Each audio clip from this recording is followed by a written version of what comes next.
Welcome back. I'm Gary Parr. And I'm Cindy Baldwin. And you're listening to the midweek version of Fiber Talk, the twice-weekly podcast for needlework artist-type people. Tonight, do not miss it. Please tell your friends. Mark it down so you don't miss the live show. You want to be there for the live show so you can ask questions. Kathy Andrews, the Unbroken Thread, is going to join us. And it's not going to be, her latest design or anything. Kathy went through breast cancer. And I believe, I don't know the mastectomy level, but she did have at least one breast removed. And during that whole, I'm sure, nightmare journey, certainly a roller coaster ride, she used stitching, art stitching, to deal with her emotions and experiences and so on and so forth through the whole thing. And she made a video of it, and she has photos of it, and she is going to join us tonight and talk about how she used art stitching to deal with this traumatic life event. And do not miss it, because... Yeah, I'm looking forward to it. Yeah. It's... it's a special thing. I applaud her for being willing to talk about it, because that cannot be easy. But she says it's important to share this, and she wants to do it. So thank you. And so 8 o'clock tonight on the Stitch Hour, Kathy Andrews, and it's impressive work. I mean, she's a skilled needle worker anyway, so you would expect that. Oh yeah. But the various pieces she does when they're put together in a video, you can tell just where she's at all along the process. And so don't miss it. That's tonight, 8 o'clock on the Stitch Hour. Tell your friends. You're gonna. It'll be worth it. Next Wednesday, Kathy Ray will be back for another session of Thread Talk, and then that will be the last Wednesday show until the 5th of January. Going to take a break with the Wednesday shows and a break with the podcast after the 18th or 19th, whatever Sunday that is. Then just going to take a break for the holidays and for my sanity. So, actually, I say take a break, and I think I have 4 or 5 podcasts lined up in the next 2 or 3 weeks to record. So it's not really a break, but so not a total break. No. But I try to get ahead. I try to have them ahead, and sometimes it works, and sometimes it's hand to mouth. It just depends. Sunday, I say this every week because I just so enjoy these, and I learn so much from these things. Cindy Jackson is our guest Sunday. Cindy Jackson, some of the most amazing embroidery work that you'll see, design work, 3-dimensional design work, gold work that you'll see.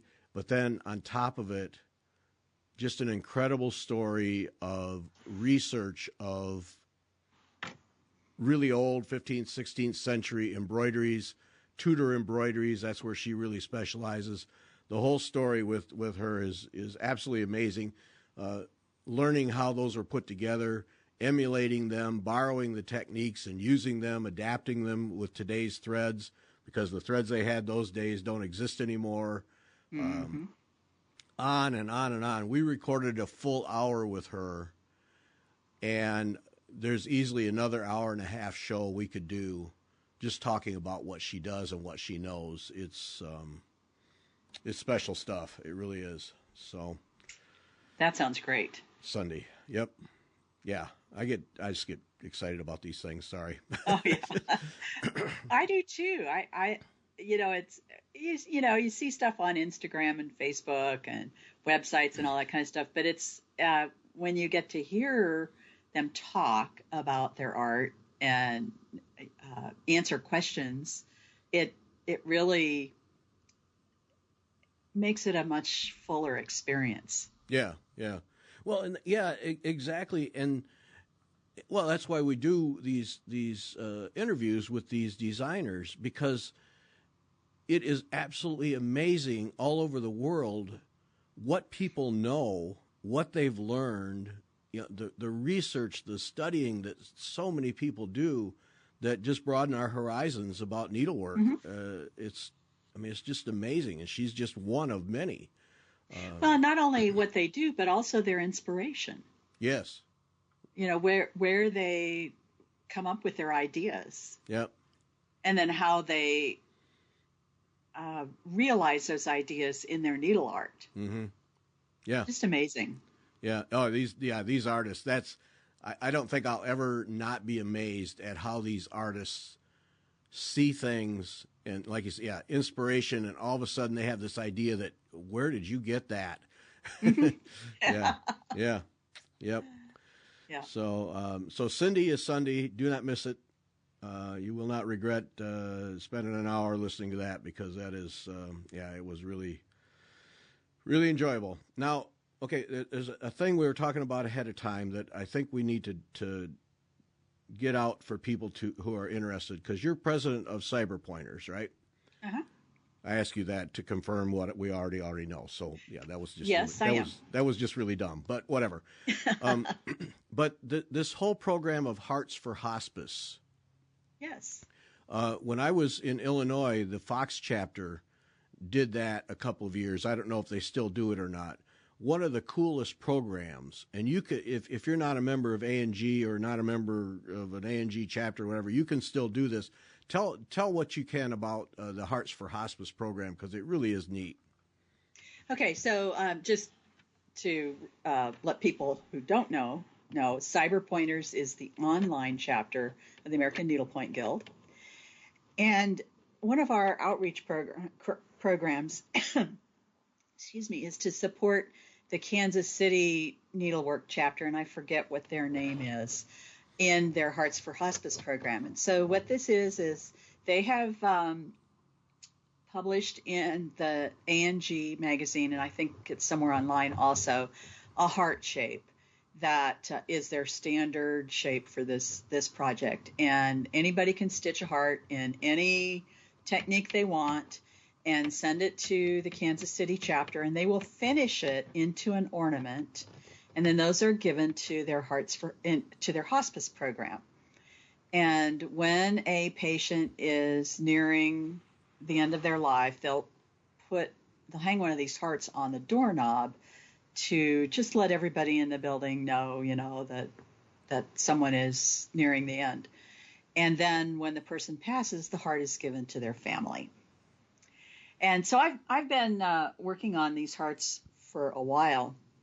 I'm actually doing them based on Michelle Roberts' Hearts of Gold, which is a current A&G correspondence course. And our face-to-face chapter started a couple of years ago. And instead of using her heart pattern, which is pretty small, I'm using the Hearts for Hospice pattern. And I'll send you some photos to post. I have 14 done, and I'm just stitching them out of my stash. Yeah. And when I get them stitched, then I will send them to the Cyber Pointers outreach chairman, and she will send them to Kansas City as part of Cyber Pointers outreach program. Yeah. Okay, and I'll put a link in the show notes for how to do that. But two things to emphasize. Cool. 2 things to emphasize here. One is, it's an A&G program, but that doesn't mean you have to do needlepoint. Like you said, right. Any technique. If you want to do it in cross stitch, you want to do it in surface embroidery, white work, whatever, do it your mm-hmm. way, and yep. create your own design. Whatever. But it does not have to be needlepoint. Basket weave wool, it can be right. It can be anything. And then the other thing that use your stash. Yeah, don't. Everybody has plenty of stash. Use your stash for this good cause and help reduce the mountain of threads that you have piled up. But it's just a really neat program. And speaking of stash, if you have some quilting fabric or other kinds of fabrics that could be used as backing, they welcome that also. Oh, okay. Because they have to finish them. Right. So, and that's the other cool thing is, you don't have to finish it. Right. Just do the stitching, please, and send it. Yes. Mm-hmm. Yeah. Really cool stuff. So, I think you can probably put the name, a link into the contact person for Hearts for Hospice in the show notes. Yeah, I will do that. Right. Cool. So that's something to do. You know, holidays, got a little extra time sitting around, put together a heart or two and send them off. Yeah. And the dimensions are, they're about 4 inches, maybe 5 inches tall and 4 inches wide-ish. I don't have one handy here. But they're not big. They're not huge. Yeah. It takes me a day or two to get one done if I really work on it. It kind of depends on the pattern I'm doing. But that's just it. A scrap of ground cloth that's sitting around that you cut out, that got left after you cut something out, and some stash. Put it together and make a heart and send it in. Yep. And do some good for families in a tough time. Yes. Mm-hmm. So, okay, so that's that. We'll put the links in, but I just wanted to make sure that people knew about that. So many of these kinds of little programs that go on that just don't get talked about enough, that right. do good for people. Right. Yeah, it's really, yep. Mm-hmm. There we have that. Okay, now, talking about the holidays. Mm-hmm. This is a question that I have, and so I wondered how you approach it. I don't approach it at all. So I just asked the question. But the question is, do you stitch holiday things, Christmas, Easter, 4th of July, whatever it might be, do you stitch them in the season, or do you stitch them ahead of the season so that you have the finished piece when the season arrives? So I don't really decorate for any particular season. Well, then you're no fun at all. I know. But I do stitch. I don't stitch a lot of Christmas stuff. Although if there's something that strikes me as a cool pattern, I will stitch ornaments for my hairstylist and my nail tech and my massage therapist and my, trainer, to give them as little Christmas gifts. And I am doing that this year. I don't do it every year. I have to find a pattern that I like. And of course, I just decided to do this like 2 weeks ago. So no pressure there. I've dropped everything else, and I'm stitching like mad on these ornaments for my peeps. But yeah, I do like Halloween kinds of things, but I kind of stitch on them whenever, something strikes me, I'll pick it up and stitch on it. I don't do it for a particular event because I don't really decorate. Yeah. Okay. Well, yeah, there we have that. Because it's just, you see it like when Halloween comes up, all the orange and black stuff comes out. Oh, yeah. And to me, that should be coming out in May and June. To stitch. Right. So that. Well, and actually probably even before then, because you have to not only get it stitched, but you have to get it finished. Right. And if it's something that requires finishing rather than framing, you know how busy finishers are. Right. Year round. Yeah. It's hard to get stuff in. So for Christmas, you probably ought to be stitching next year's Christmas now. Right.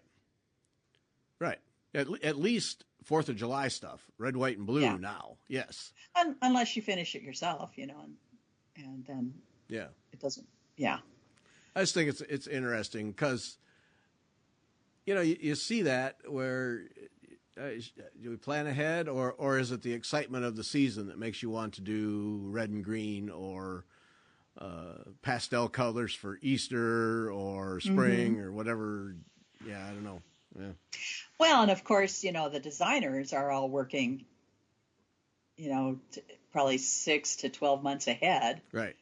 I mean, they're publishing, not working 6 to 12. They're probably working 2 years ahead. They're publishing 6 to 8, 12 months ahead for those people that do want to have things ready for the whatever holiday. Yeah. Designers, when they release a Christmas chart in November, that thing's old and dusty to them. Yeah. It's like, oh yeah. Yeah, that's right. I did I that. put that one out. I did that 18 months ago. I probably should Uh-huh. release it. Yeah, yeah, Yeah. yeah. I don't know. It's just something that, because you see a lot of people stitching on stockings now and ornaments and so on and so forth. And well, you're not going to have that till next Christmas. So let's Right. start on that in the spring or something. I don't know. I Mm-hmm. don't know. Yeah. So you don't do ornaments No, I don't or do no themed nothing. No, kinds of things. So no, none of it. None of it. so do you decorate? Probably you will now since you're close to the grandkids, right? Well, Marga does. I don't. Well, yes. Yeah, Marga does the full Christmas thing, and that you're exactly right. We had, I don't know, 3 or 4 years, last couple at least, where we didn't even bother to put up a tree. Mm-hmm. And this year now we have a little 4-foot tree on our table, and all kinds of decorations. Of course, we didn't move a lot of that stuff. We got rid of it, and then and of course we get to buy more. But Yeah. I'm not sure about the logic there, but whatever. But yeah, so the house she's fully decorated the house, and it looks great. It's very festive, but but you do it because the grandsons have been over. They stayed overnight last weekend, and they're here, and you got to make Christmas for them, and Right. yeah, Yeah, so, and we don't have any little kids nearby in our family to decorate for. So, yeah, my mom has a little porcelain Christmas tree, a Lenox that has colored light thing in it. It's 12 inches tall. She puts that out. yeah, yeah. That's pretty much the extent of her Christmas decorating, and I don't even do that. She at least acknowledges the season. Yeah. Yeah. No, we don't. We just gotten away from it because it's just, Yeah. to me, it's just work. So Yeah. we have a yard. We have a crutch thing goes in the yard that we put out every year. We've always done that. But the rest of it, whatever. Mhm. But now this year we're decked out. Wreaths, centerpiece, pine needles, those scented cones, where they spray them with the cinnamon pine scent thing. Uh-huh. He's opened a window, somebody. Yeah. But yeah, no, she's made the new home all Christmas beautiful, so it's really nice. But Yeah. whatever. Yeah, I give her credit. She's hung in there several days of decorating. Bravo. Yep. Yeah. Yeah. Cool. I don't know. I long ago. Once our kids left, grew up and got married, I just kind of, just quit doing it. So, Well, yeah, it really is for the kids, and yeah. Yep. and when it gets to the point to where it's just work, Yeah. not only to decorate, but also, work. It's always work to take it down. But when it gets to the point where putting it up is work, then Yeah. what's the point? Right. Yeah. See, what I miss, the last couple of years with this stupid pandemic, is the church part. Oh, yeah. That I miss that. Like we have not found a church here, and every time we think that we're going to go try a church or two, they're having an outdoor service because of COVID, or we haven't felt consistently comfortable to go to an actual sanctuary. And Right. my church these days is Sharon Bruce, who is a regular listener and participant. Her brother is the rector at St. George's Church in Belfast, Ireland. Mm-hmm. And so I'm up. I'm pretty good at it. I'd say 8 out of 10 Sundays in the morning, or Sundays in a given time. I get up at 5 o'clock and watch their online service. And, okay. So I get my church that way. Yeah. But so I missed that. I missed the handbell choir. I missed the whole preparing for a Christmas concert and sharing Christmas music. I missed that desperately. But Yeah. someday, I hope. Yeah. It'll eventually we'll get back to some semblance of normal. I hope I don't know so. how long it'll take, but I hope so. I was stitching the other day, and it came to my mind because you hear about people, and you're probably one of them, basically electric needle people who just crank stuff out left and right. And I am a slow stitcher, always have been. I don't pretend to be fast or even try to be fast. But I was thinking about all the things I do, or maybe I don't do, that don't get stitches made, like when I'm stitching. And I was sitting there, I got a football game on, I'm stitching. I got interested in the football game, then I made an error in the stitching and had to undo it. And then when I went to undo it, I discovered there was a knot in the back that I hadn't noticed. And so I was thinking, I wonder how many, I should make a little list on the side of how many ways and things that I do that keep me from putting in more stitches. And I don't, it just seems to me like I need to work on being more efficient. no, you don't. Oh, Just enjoy it. It's a process. I do that too. I get distracted by something or other, or I look at a pattern and start stitching and then don't look at it again. I did this with one of the little ornaments that I'm making, and got all the way around and then looked to see what I was supposed to do next and discovered that I'd missed 4 stitches on each side that I should have put in. okay.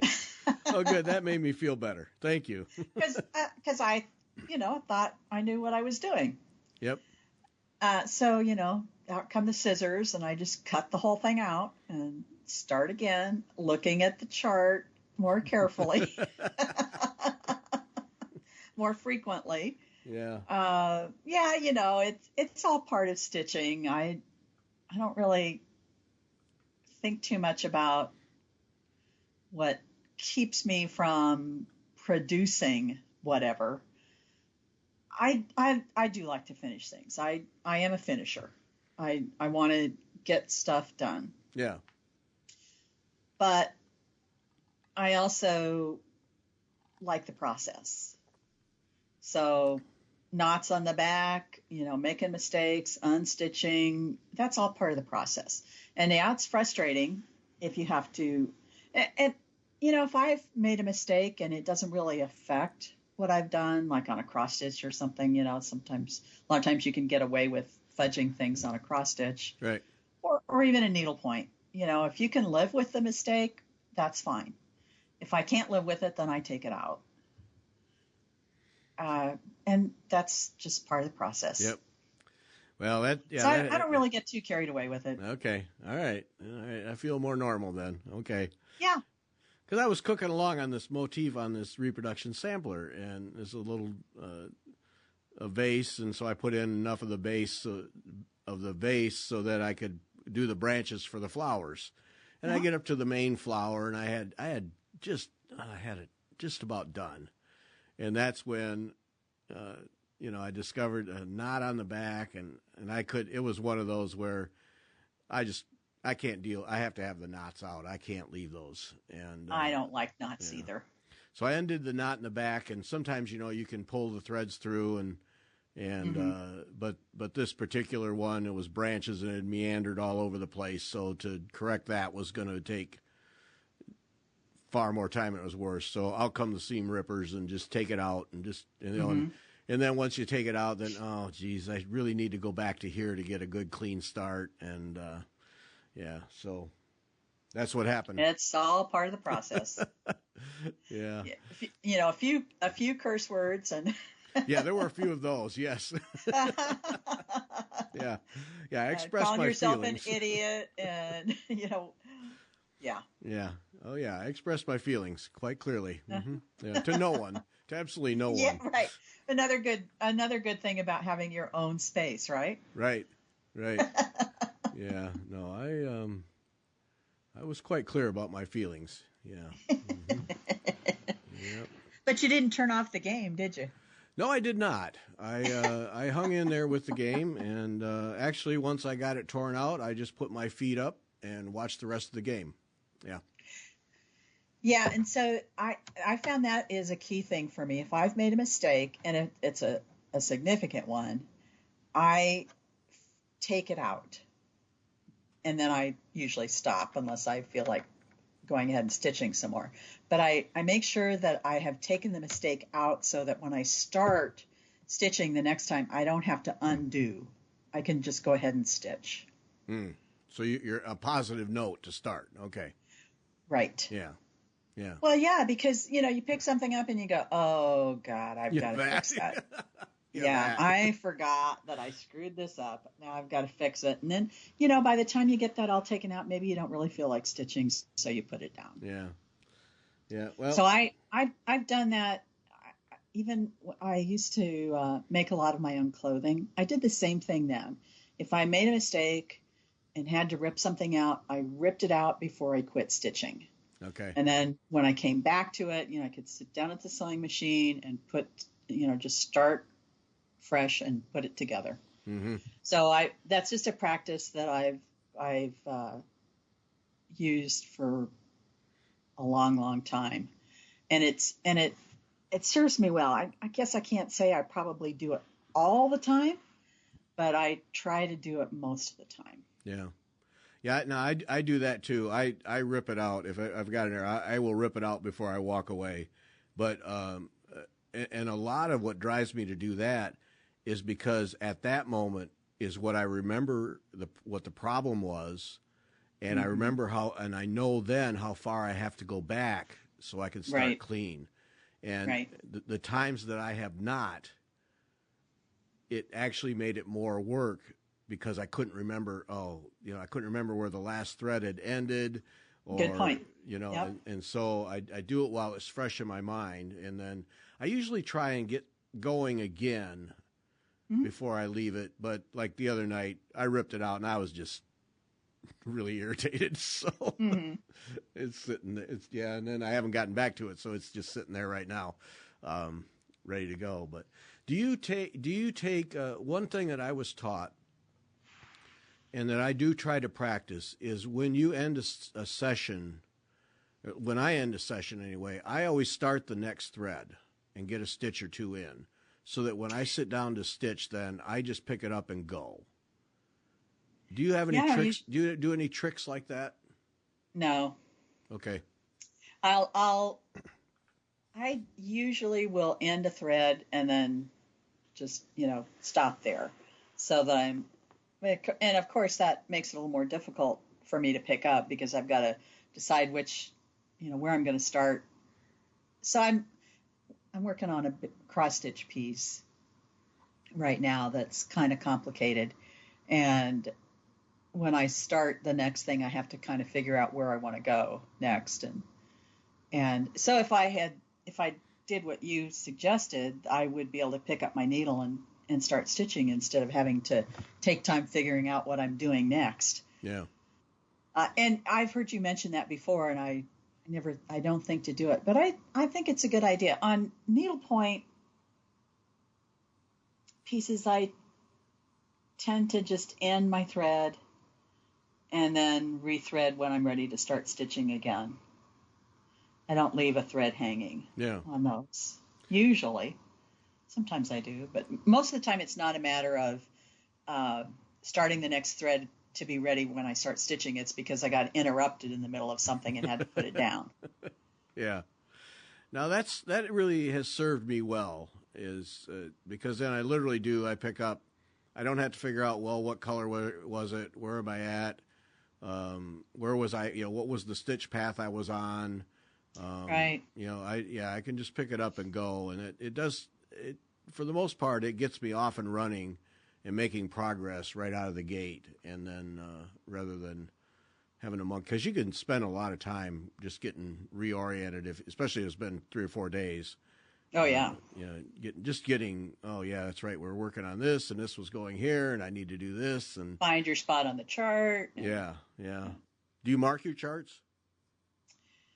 Yes.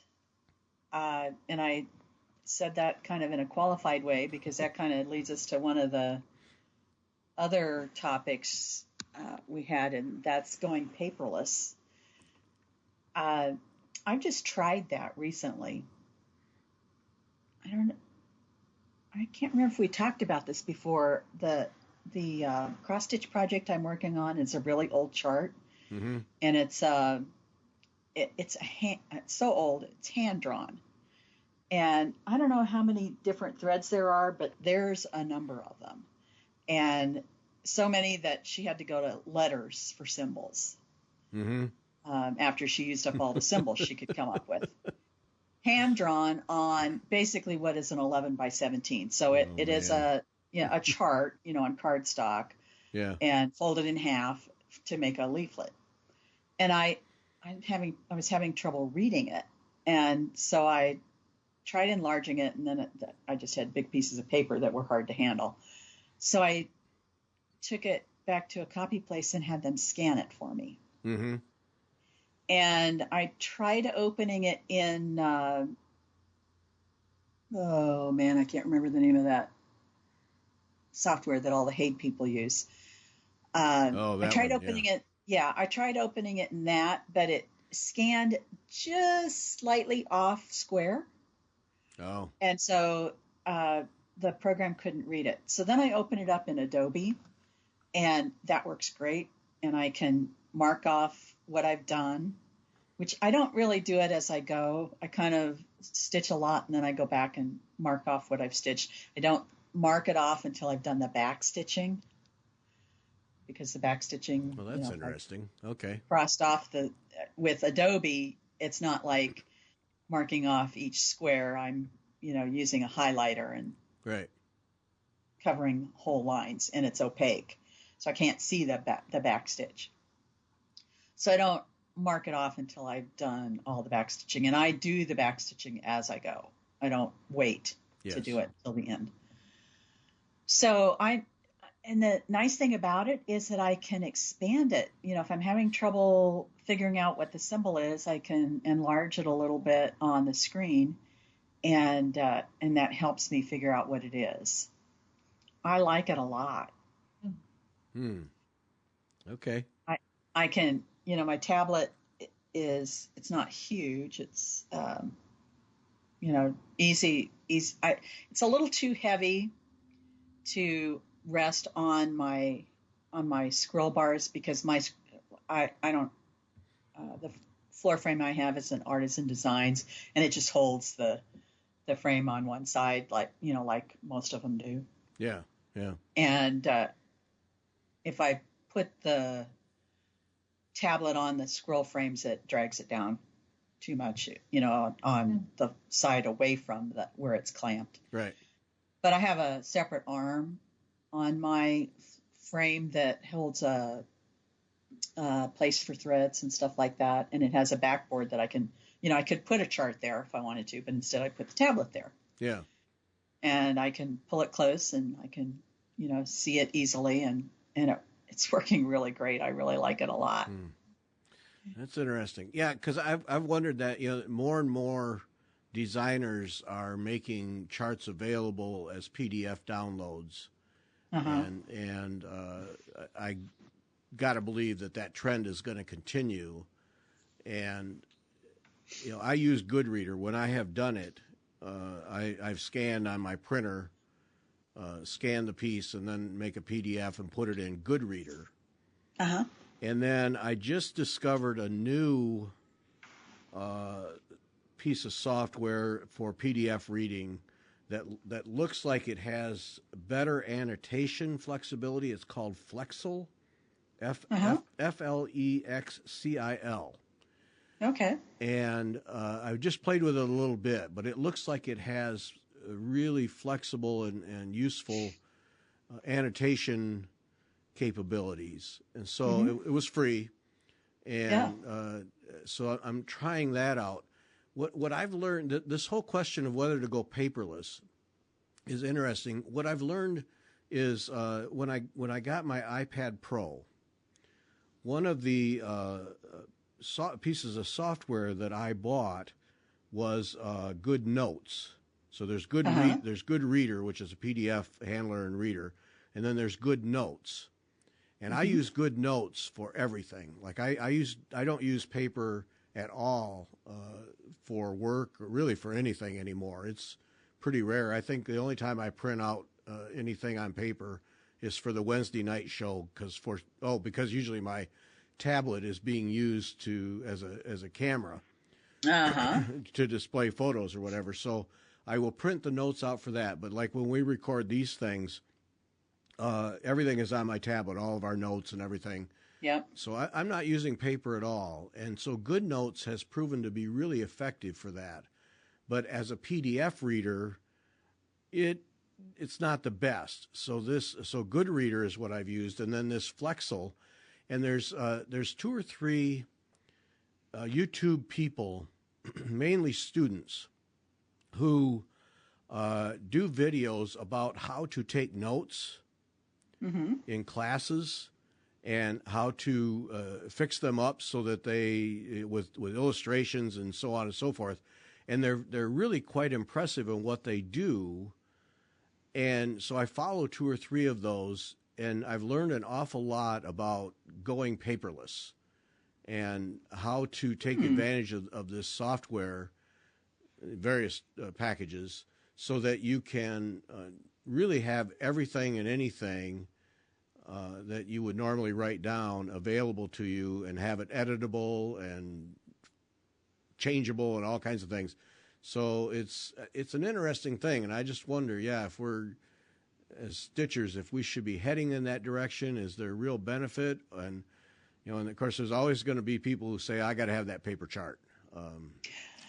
Oh, yeah. And, some of it is younger versus older, of course. The younger people are used to digital formatting of things and, not printing things out or taking notes by hand or whatever. While those of us that are older, that's what we grew up with. Right.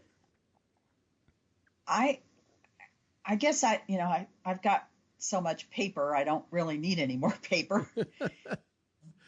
And when you've got a big chart, if you've blown it up so that you can read the symbols easier or whatever, then you've got multiple pieces of paper, and shuffling all of that, and then making sure that you are overlapping them correctly.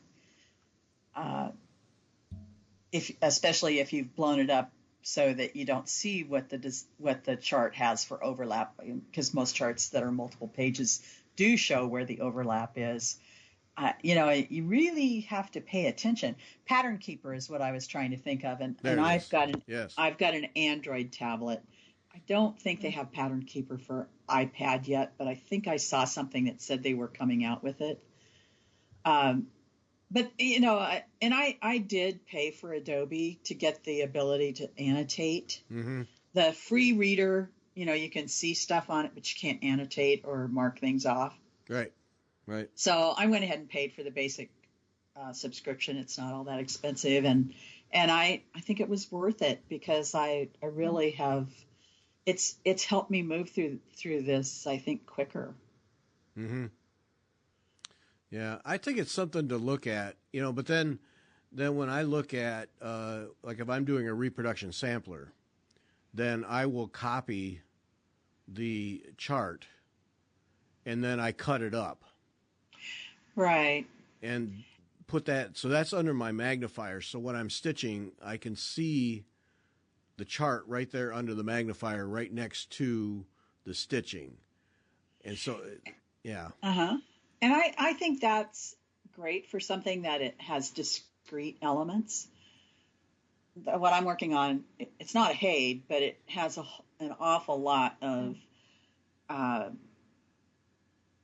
color changes and elements that run into the next element. And, so I think I've sent you a picture of it. It's the Goblin Market. Oh, yes. Uh-huh. I'll send it. I'm actually getting close to, I should finish it this month. I'll send you a picture of where I'm at right now. Okay. For you to post with this episode. So, cutting the chart up I think for this one probably would have made things worse Oh, for me. But where you have discrete elements, an alphabet or a motif, yeah.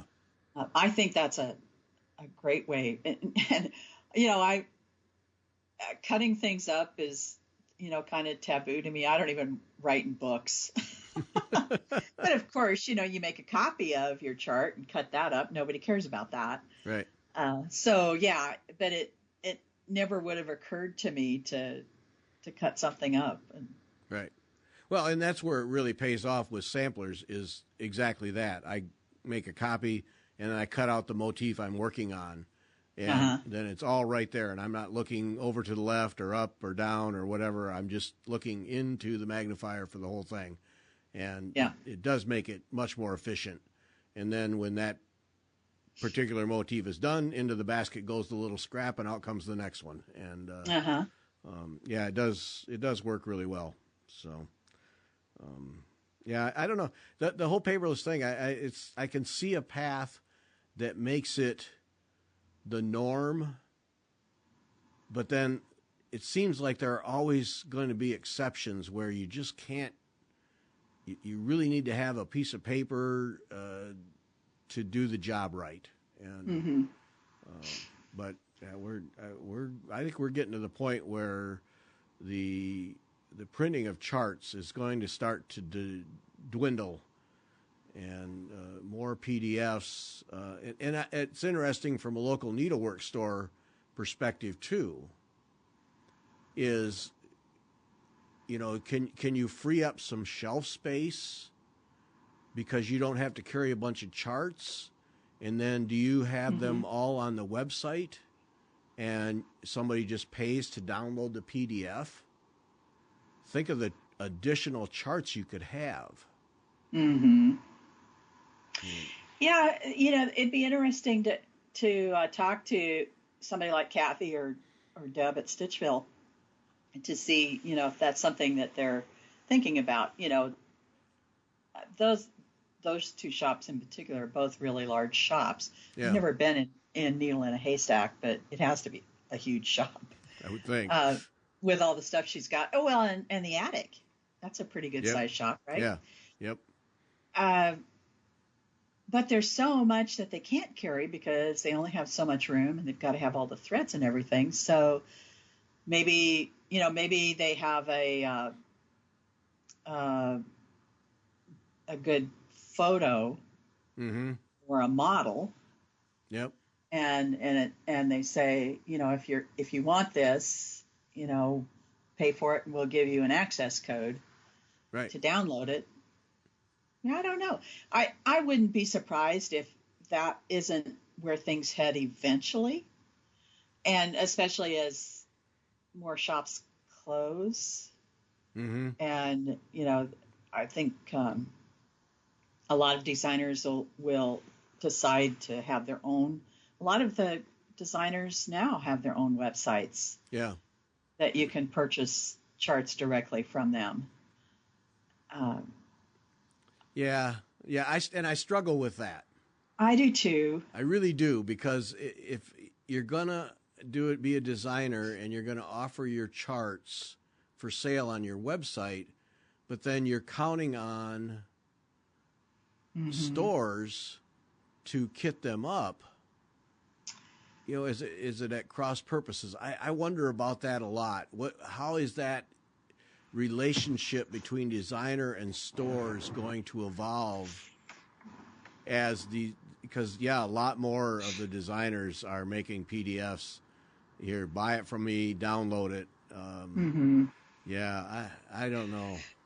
Well, on the other hand, it should. So my opinion, right? It shouldn't matter to the store because the threads and the ground cloth are much more expensive, than the chart itself. Yeah. So the store is right. If you bought everything at the store, that adds to the store's income. Right. But the store is going to get income even if you only buy the fabric and the threads there. Yeah. Yeah, it's interesting, and you can see stores that might have an area with a couple of computers and printers, where you pay, print out your yeah. chart, and then go get kitted up. Yeah. And then all that space for racks and racks of charts gets freed up. There might be some extra tables for workspace or any number of things. Yeah. I mean, or bring in more thread lines. Yes. Yep. Yeah, I don't know. It's going to be interesting, but I think the pandemic is driving some changes here in the way things are handled. And I mean, you can see a store owner, a savvy store owner, saying, "All right, all this space with all these racks. Look what I can do with this. If I don't have it, here's 2 computers and 2 really nice printers to get a good quality printout. Buy your chart there. Yeah, here's a catalog of pictures." You already know what you want because you came in looking for the chart. So print it out, we'll kit it up, and out the door you go. Yeah. And I think another advantage to that would be that you wouldn't be stuck with all these old charts. Oh, good point. Yeah. Because that would those speak old to, charts take up so much room, and there's nothing wrong with them. They're perfectly good charts, but maybe they're not in vogue anymore. People aren't doing that particular style these days. And so they just sit there on the chart racks and take up space. Yep. And I know shop owners have trouble moving those things, those older charts. Right. Whether it's cross stitch or needlepoint or whatever, they go on a file cabinet on the shop floor and nobody ever looks in the file cabinet, or, it increases their inventory that doesn't move. Well, so if you have a PDF, that's not a problem. Right. You have one copy that's the store copy and you print them on demand. Now, there would have to be some kind of arrangement with the designer. Yeah. I mean, you'd pay the designer your normal, whatever the designer gets paid for every copy that's sold. Right. Because otherwise it's copyright infringement. Right. Well, I mean, they do that. That's workable because they do that in the music industry. Every time it's played, every time. So that's quite doable. Right. Yeah. Think about, that's a good point. How many shops have just a ton of old inventory that not only is it not making them money, but it's costing them money because it's taking up space that can't be used for new things. Mm-hmm. And so there's a breaking point where old charts are now an expense. Yep.